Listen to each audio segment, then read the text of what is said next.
Alright folks, this is Jimmy coming to you live from my Facebook page. Alright, let's get on with this. Hey Willis, what you be talking about? Brought to you by Top Cat Jimmy and Majestic Productions at Cool Cat Recording Studios. Greetings folks, and thanks for tuning in. Take a walk with me down memory lane here if you will. I don't know if you've seen my post that I put on Facebook the other day about an essay here titled, So You Say You Want to Record, Then Here's What You'll Need to Know. Alrighty, but before I even go there, please allow me to talk a little bit about my recording journey and the history of that. Well, allow me to say this, okay? Back in 2010, when I took up the guitar, about the 7th month of practicing, attempting to play, I had, well, 7 songs in total, compositions that I had put together. By the 5th month, I had 1, 2, 3, 4, 5, and by the 7th month, I had 7. And I thought to myself, I have to record. I just want to record. I really want to record. I desired. I just knew, well, I got 7 songs. Come on, so I don't lose these things. I bet to record these songs. And the songs just kept on coming, and I just could not turn it off. So I went out. The only thing I knew about recording at the time at all whatsoever was in layman's terms. Well, I went out to Walmart and I purchased, well, let's see here, my cassette tape recorder. That's correct, cassette tape recorder for like $25, and that's what I began on. All right, then, one day at my local pawn store that I frequented, I bought guitars there before and amps and what have you. They had great deals there, and I seen this machine. As a matter of fact, you see it over there over my right shoulder behind me there. Okay, it's in a box. I'm going to show you here in the photo right here. As a matter of fact, it is a Memorex machine. You take a 1/4-inch cable, plug into, and it records onto a USB flash drive. Next, I'd briefly like to talk about Tascam. Tascam is a company that is a part of the TEAC Corporation, TEAC, and it stands for Tokyo Electronic Acoustic Company. Now, this is a corporation, and so of this corporation belongs TEAC, which is the main company, and then Tascam is the audio device manufacturing company of TEAC. Now, Tascam has been around for a very long time. They've been pioneers in recording as far as broadcasting, television recording, radio recording, etc., studio recording, and created some great, electronic recording devices for recording studios and broadcasting companies. Now, they also were the engineers and pioneers in helping to start the home recording revolution. They were the first to create a portable recorder. At one time, it would take up a console would take up a whole wall, 8 feet long, and cost you, hundreds of thousands of dollars, okay? Back in those days, $10,000, but that's hundreds of thousands of dollars in our time, so to speak. So now they're able to take that, something like of that nature, and just, wow, now they can take something that big of a console and compact it into a 2 feet wide mixer, such as the Tascam DP24. This is what they've been able to accomplish. Now, in the late 1970s, like I said, they've been around since the early 1900s, but in the late 1970s, 1980s, they came out with the Tascam 144. Now, we've talked about my cassette recorder, and we've talked about, let's see here, a Tascam DP24. We've talked about the Memorex machine, but what this Tascam 144 is a hybrid device. It's a combination of, a 4-track cassette recording device that is very advanced, I'll put it that way. And Bruce Springsteen in 1982 went and purchased one of those with 2 Shure FM57 dynamic microphones, and there's a great name brand for you. There is the Shure brand, and the SM57 are very well known and highly recommended to record with. So what's going on here, he went and purchased that and decided instead of recording in the studio, he brought it home and recorded the album Nebraska, the Nebraska album with 15 songs on it in his home. And he laid down the, can you believe it or not, the guitar tracks and vocals for 15 songs in one night. Wow. So now let's show you that too besides. And that's actually a pretty big unit. Take a look at the size of the tape in there. You can tell by that how big that unit is. And that is the type of unit that Bruce Springsteen recorded his album Nebraska on. I have also a Tascam DP03. That's another story, but that is a small unit. Now this Tascam 144 is pretty big. It's not quite as big at all as the Tascam DP24, but it is still a decent size, and I do believe heavy duty, well-made unit at that. It is a hybrid because you not only can record into it as a cassette, you can have record into it with 4 tracks. Then on top of that, you can take your 4 tracks, mix them together, put them down on one track, and then have 3 more tracks open again. And so you can do a 7-track, 8-track, whatever, however many track you want, recording that you want to do, because you can take those 4 tracks, mix them together, as I was saying, then take that, lay them down on the first track, have 3 more tracks open, and then go ahead and record on those now open 3 tracks, okay, and so on and so on, and repeat the process. All right, so as I was saying and talking about the Tascam DP24, I want to show you that now, and it does have that CD burner on it. So I went from a cassette player to the Memorex machine to the Tascam DP24. Now, I'll be honest with you, I would have loved to have had a Tascam 144 back in the 80s if I was recording music. I'd like to have one of those now. As a matter of fact, I think they're really just absolutely, well, state-of-the-art still, great innovation, has the sentiment of both nostalgic and state-of-the-art, and I would just like to have one of those in my studio, especially the fact that they are, okay, now aged and more or less a collector's item, and that they're nearly 40 years old. So, now, also, here is the Tascam DP03. Purchased 2015.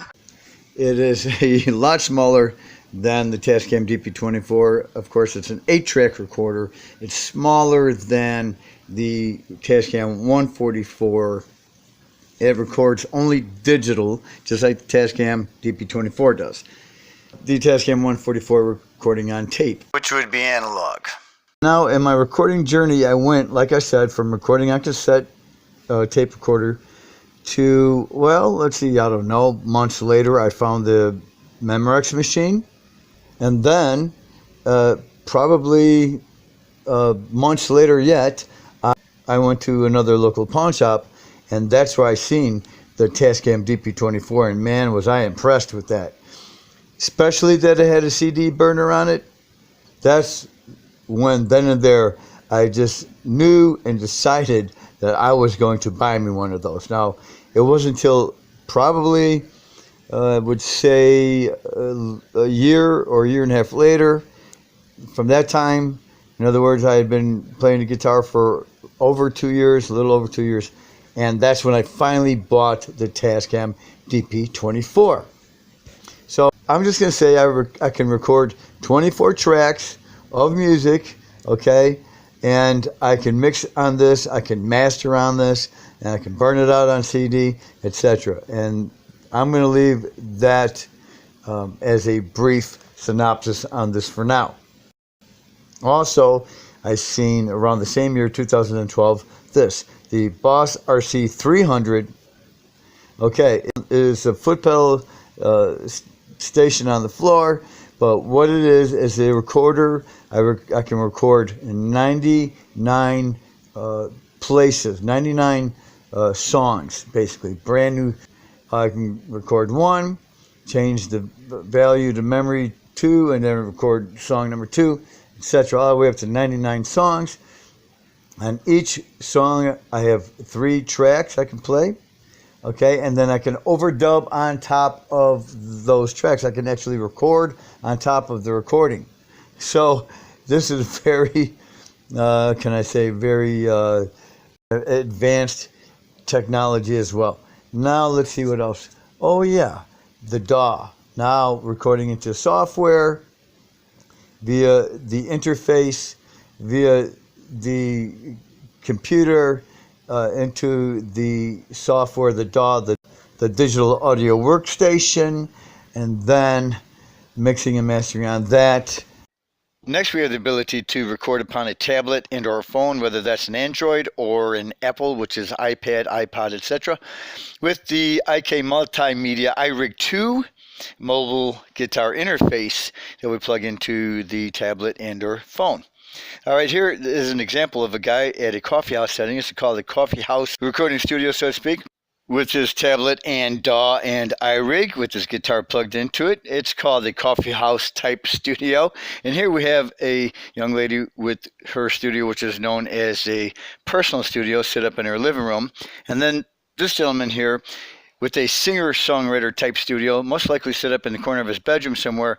And here we have the 4th type studio, which is a producer type studio and more professional looking and possibly dedicated in a different building or a whole section of the house somewhere. And then this is where I started out here at first when I started playing the guitar and recording. When I took up the guitar and first started recording in 2010, as I showed you these pictures earlier in the video. And that first place was a residential hotel and the top floor corner room that I had there. Then the second place here was actually an area I set up in the corner of a basement in a house. And then that same area I built and turned into the recording studio that I have now. It's the residential recording studio. A little bit of the tour. The right side, the right room, is the one I was originally sitting in. That's the main control room right there. And the one to the left is the vocal room. There's a window in between the 2 rooms. There's the vocal room, the room to the left. And there's inside the vocal room looking into the main control room where I was originally sitting. And now you can look back into the vocal room from that window. And there it is. Right there is the main control room where I was originally sitting. Right about there is where I was sitting. And now I obviously still favor that spot, which is actually my go-to main performing and recording spot. And then sometimes I'll sit actually at my workstation desk in my chair and sometimes record from there as well. Here you go, for example. This is a little complex to explain, but I usually start back there from the corner, whereas my guitars and my keyboard are plugged into my Boss RC300. Now, that's where it begins, but that is fed into the Tascam DP24, and I have that active, so now that becomes more or less a relay, which is also reading the recording. I'll have the tracks armed, so the signal is going through as a relay. So this is a circuit. Then it's going through to the interface, which is going through to the computer, which is going through to the DAW, digital audio workstation piece of software, which I have up and running, and the tracks armed, so I can actually see that the signals being picked up on the Tascam DP24 and also being picked up on the DAW at the same time, and I'll give it a good strum or whatever, play the keys, whatever, to make sure that the signal is going all the way through each piece of gear. Then, of course, I have to set my levels, very important, set my levels of volume from the beginning of the source, which would be my guitars and keyboard, all the way through, make sure every volume is set perfectly on every piece of gear, which I usually already have set. Once I find the sweet spot and I keep it on that, most of the time that works. I might have to tweak it every now and then. So anyway, I will, so let's say, record into the Boss RC300. Sometimes I'll let it record all the way through into the DAW. Sometimes I'll sit at the workstation desk and record directly into the Tascam DP24.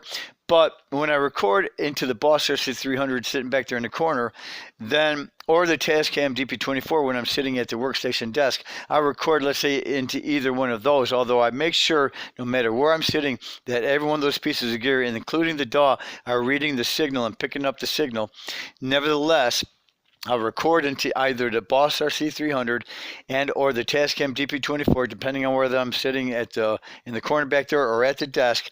Once I'm done recording, then I'll play the sound engineer and I'll run that recording now into my DAW. It's already reading it, but not recording into it yet. Then I will record that into my DAW by means of the fact that now as the performer, I can set my instruments down and I can sit at the desk and hands-free now act and operate as the sound engineer, and it makes my system a lot less complicated for me. This is why I'm so glad that I found the Boss RC300 back in 2012 as well, because I was able to, rather than, let's say, okay, we're on live, let's record, and then say you got the Tascam DP24 recording. Okay, now you're doing your live session, you're doing your live take, but when you make mistakes, then you have to stop. Then you have to stop the Tascam. Then you have to rewind the Tascam. Then you have to delete what was in the track, etc., etc. So with the Boss RC300, though, what I like about it is that I can sit there, right there, don't have to get up. I can hit the foot switch on the Boss RC300, record into it. If I make a mistake, all I gotta do is stop it and step on that foot switch on the Boss RC300 for a couple of seconds, and it erases it. I don't have to get up. I don't have to turn on knobs. I don't have to use my hands. Nothing. I don't have to move. Just use my feet. So that's why I'm so glad. I was so blessed to be able to find the Boss RC300. I have to say that I do believe my recording journey somewhat has been divinely guided, okay? And so as far as the Tascam DP24 goes, the Boss RC300, and I found that that Boss RC300 such a, well, it just makes my work easier on the recording part. I don't have to get up and sit back down, get up and sit back down, because when performing, if I have to play both well, that's what's happening. If I make a mistake, I have to stop, then I have to get up, then I turn into the sound engineer, and I have to do all these things to clean the track on, sit back down. Now I go from playing the role of the performer to the sound engineer, back to the performer again, and it's just very difficult having to play both roles at the same time. So being the performer and recording and having to sit there, if I make a mistake, I can just erase it real quickly with the movement of my foot. Then it's no big deal. It doesn't even feel like I just switched roles from the performer to the sound engineer. Okay, so now here I am. I'm right immediately still staying and focusing with the thought of the performer. All right. So therefore, I can do this without distraction, and I can focus on one and or the other. I can be the performer, and then I can be the sound engineer and the audio engineer. So then that in itself is going to make my workflow, I guess that's the word I'm looking for, my workflow much more streamlined and aerodynamic, and hopefully get more things accomplished, have it be more smooth. Remember, slow is smooth and smooth is fast. All right. So anyway, I already do have a video made about my workflow and my recording system and process. Now this video, though, is about my recording journey, and I have been talking about my workflow and process as well. So anyway, here's an excerpt of that video I made a while back, and it's up on my YouTube channel. Anyway, it shall speak for itself, and we'll take it from there. Here we go.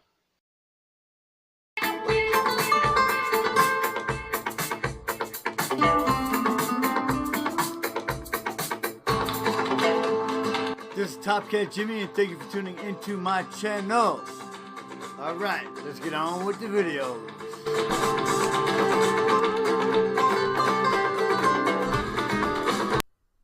Okay, so let me go ahead and first arm this track here. There we go. And it's ready to roll. Okay, I have about 3 cameras rolling right now, and my setup is as follows.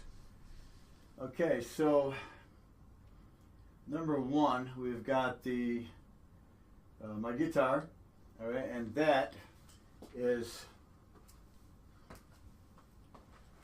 hooked up and direct line into my foot pedals there.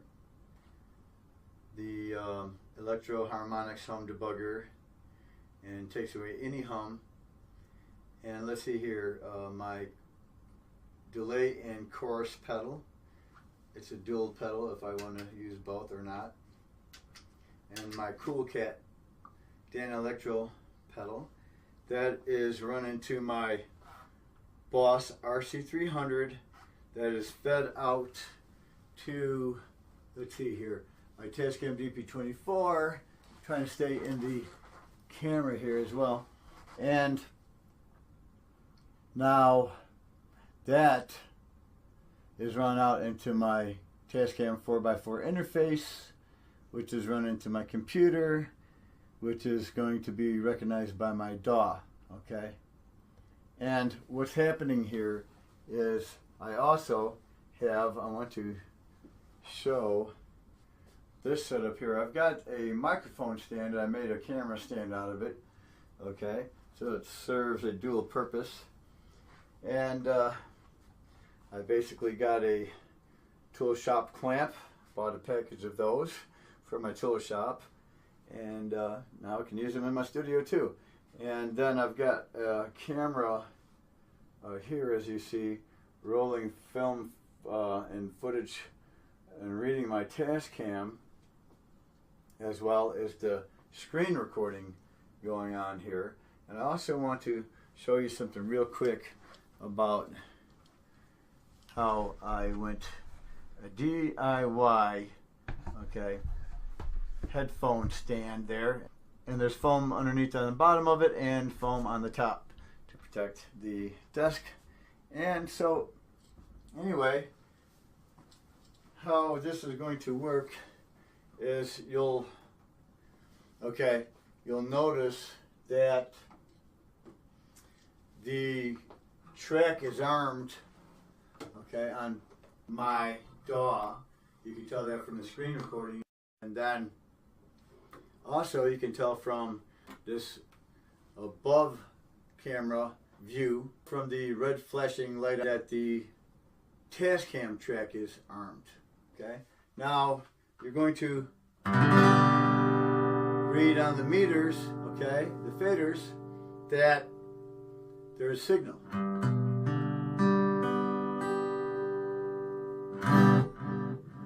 Okay.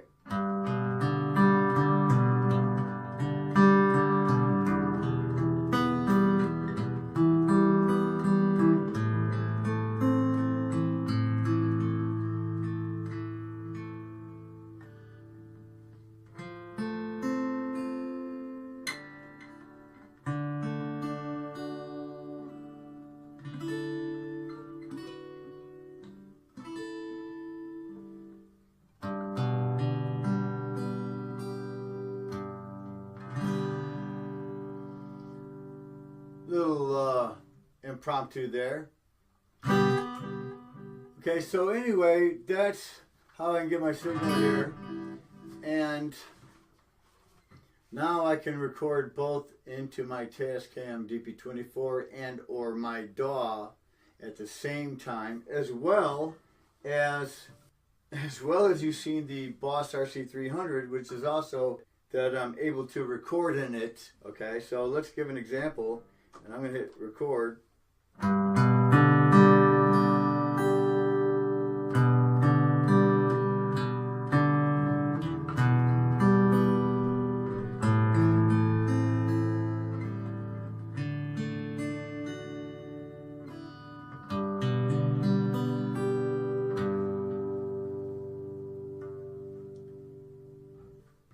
Okay, so let's play that back, but I'm going to have to turn this down, I believe. So let's see what we got going here. Okay.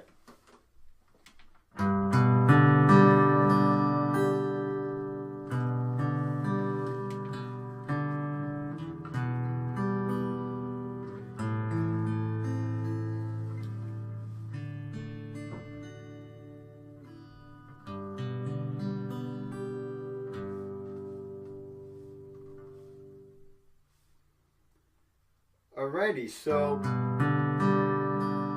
that's looped. I can take it off loop. And alright now, so as you can see, I have 3 different tracks, 1, 2, and 3. There's the stop pedals for each one of those tracks, and yet I can play, and then I can overdub on top of that, and overdub on top of that, and overdub on top of that. Yes, on the same track. Or, you know, hey, I could play one track, play an accompanied track, play another accompanied track, and it has 99 places or value of memory, okay? And let's go ahead and show you that. Let's go there. Okay, so I just went backwards. There we go on the knob. So 99 places of memory, so that 3 tracks for each value of memory, and you can overdub, remember, on each of these tracks multiple times on each of them besides. And yes, they do have effects. They have delay, they have tremolo, or I should say it does. This Boss RC300 is, I think, a great recording piece of gear. So, okay. Well, there we are back to the, screen recording, and I may be running out of time here, so let me just double check the time on this. All right. And I think that pretty much sums it up. Now I could sit at my desk after I recorded any of these and do my work besides. All right, Mix and Master. This is Top Kid Jimmy. Thank you for tuning in to my channel. See you next time. God bless. Adios. Just to recap and to clarify for sure. Okay, folks, so my system is as follows. Alrighty, so let's go to the signal source, of course. So my guitar, my keyboard, I do have other guitars, so, you know, regardless of what guitar I use, but those instruments there hooked up into my Boss RC300 from my Boss RC300, and then running out from my Boss RC300 into my Tascam DP24 there on my workstation desk. And then that same signal run out of my Tascam DP24 into my US 4x4 interface right there with those 2 cables. Alrighty. Connected via USB to my computer. Alright. And of course my computer is hooked up HDMI to my video monitor there. However, my signal source and flow, remember, from my Tascam US 4x4 interface via the USB into my computer, therefore that's what the DAW is reading. All right, any signal going through the interface there, which is of course why we're able to have signal on the DAW, of course, as well as on the Tascam DP24, because the track is armed. Okay, the track is armed on the DAW. And of course I can also record into the Boss RC300, 99 places or values of memory, 3 tracks per each value of memory, and can overdub multiple times on each and every one of those 3 tracks on each and every one of those values of memory. Okay, so we're talking about quite a bit of recording. Alright, so that is my system. And yes, folks, that is my workflow system. Okay, now let's move on to the following. Okay, so now next is an excerpt of that article that I wrote and I posted on Facebook titled, "So You Say You Want to Record." And I should have put in parentheses in the middle of that, "Are you sure about that?" then here's some things you'll need to know. All right, so here's this post that I put on Facebook about recording. And I'm going to go ahead and read it and scroll down the way here. It says, so you say you want to record, then here's what you'll need to know. The 7 essentials of studio recording, home or commercial. And what I mean by that is like commercial property, okay? Now, let's go ahead and, well, battery power is low. Anyway, let's go ahead and move forward. The 7 essentials of studio recording. We're going to need a computer. That's number 1. Number 2, a DAW, digital audio workstation, which I showed you earlier in this video with the DAW that I have on my laptop, or with the DAW that I have on my tablet. So you're going to need a DAW for your computer. So my main DAW is Reaper, and I use 4 other DAWs besides. Let's see here. Should I go into that? Reaper, Pro Tools, Magic's Music Maker 2016, Mixcraft 7, and of course, everyone's favorite and free and really good for audio editing is Audacity. Okay, next. So let's see. That's a DAW, digital audio workstation recording software. Number 3, an interface that you've seen on my desk there. Monitors. Audio monitors can either be, or should I say, either be headphones and or external monitors like you see on my desktop. So both are monitors. I would advise that eventually you get both. Now you can start out with a decent set of headphones, and they don't have to be real expensive. Sennheiser has an inexpensive pair for like $20. That's good to start out with. Eventually, you might want to get something like I have the Audio-Technica ATH-M. Let's see, I think it's MX50 or something like that.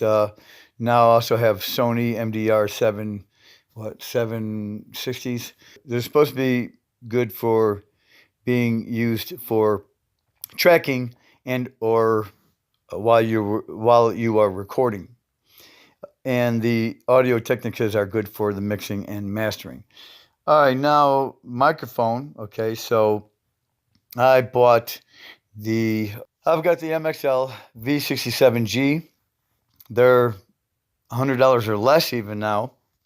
They used to be $1,000 years ago, but now the cost of most everything has gone down because of all the home recording studios going up. So now, let's see here, or you could just find a good, that's a studio condenser mic, or you can find a good dynamic mic. Sure, SM57 is a good one, or just go and buy what you can afford. All right, now, and start there. Next, we're going to need the proper workstation setup and acoustic treatment and or soundproofing. Eventually, you're going to want to get there, hopefully. As far as the acoustic treatment goes, soundproofing is more something that you do at the beginning when you're building your studio from the ground up, okay? And you would add soundproofing. But once you say you got a room that's already built and you're going to now occupy that room as your studio, now it's not built as a recording studio, so now you're going to want to add acoustic treatment, okay? And you can look at my studio and get an idea of an example of that. And let's see, I went and got mine at ATS Acoustics, okay? And it's like half the price of most any place else that I found online. I still paid $500 for everything for both rooms of the studio. Now, you are definitely going to want to set up some acoustic foam for your first points of reflection. You can learn about that by watching Studio Rescue, sponsored by Rode, on YouTube with Francis Buckley. He's a Grammy Award-winning audio engineer. He has about 13 episodes, and it's all saying the same thing, but different home recording studios. Studio Rescue, and they're going there and rescuing these guys' studios, but they all say the same difference. It's setting up your acoustic foam and your first points of reflection from your audio monitors. You're going to want that foam up there, your bass traps, etc. Now, really, to begin with, okay, before I even say that, let's go to the next step here. It says treatment and the soundproofing. Okay, we talked about that. We just said that. Oh, the next step is willingness to learn audio engineering to mix and master your recordings, because this is where I chuckled. And when I read from, so you say you want to record, then here's what you'll need to know. Because when I first started out, I thought, I'll go out and buy a cassette recorder. Well, guess what? It went from those things that I just mentioned in this video all the way to the willingness to learn audio engineering to mix and master your recordings. Had no idea about all that. To the willingness to learn audio engineering to mix and master your recordings. Now, I went from, I'm going to record on the cassette player, and I had no idea it was going to take me all the way down this path to have to really learn how to audio engineer to mix and master my own recordings. So, if you're sure you want to record, you might want to understand that it will most likely lead you to this degree. Well, now I think, let me touch on this. I'm not going to read the whole article. I can leave the link in the, video for this, but I will scroll down and I will let you take a look at this, okay, little by little. But before I do that, I want to go back up to the top and just say, really, before you even get to all those stages of that degree, to start to record, I would suggest a computer, the DAW, the interface, the monitors, which is even if it's just headphones, and a microphone. Those first 5 things. The rest of those things, well, like the soundproofing, etc., that can wait, okay? But still, you're going to have to learn how to audio engineer. So get ready to study and put it to use on the job. That's how I learned. And exactly what I did was I went to Magic's Music Maker 2016 because I learned about that because of on my computer it had a piece of software. It just had an app actually in my computer called Music Maker Jam. Checked it out, realized what the mixing meant. Mixing, what it was about. I just caught on to it from watching, from playing around with that. Then I said, yes, I'm going to get the DAW. My first DAW was the Magic's Music Maker 2016, which they make, Music Maker Jam. And they have also other DAWs, but that was the entry-level one that I bought. And then I took it from there, and I just basically studied some videos and attempted to apply it on my own recordings. And so therefore I can say that I've learned some and now I can share some. All right, so I'm going to go ahead and scroll down here and just do this. Now you can pause this video if you need to. I'm going to scroll kind of quick. All right, we're going to go right down to here. Okay, hopefully you'll enjoy reading this article. I'll leave the link to it as well in Facebook. Not that you need it, but in case you would like to visit it and read from there. And thanks for tuning in. I'll try to hit some music now, and I shall be back to sign off right after this. Thanks.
Okay, folks, this is Top Cat Jimmy, and thanks for viewing this video and for listening to me. I hope you enjoyed this video.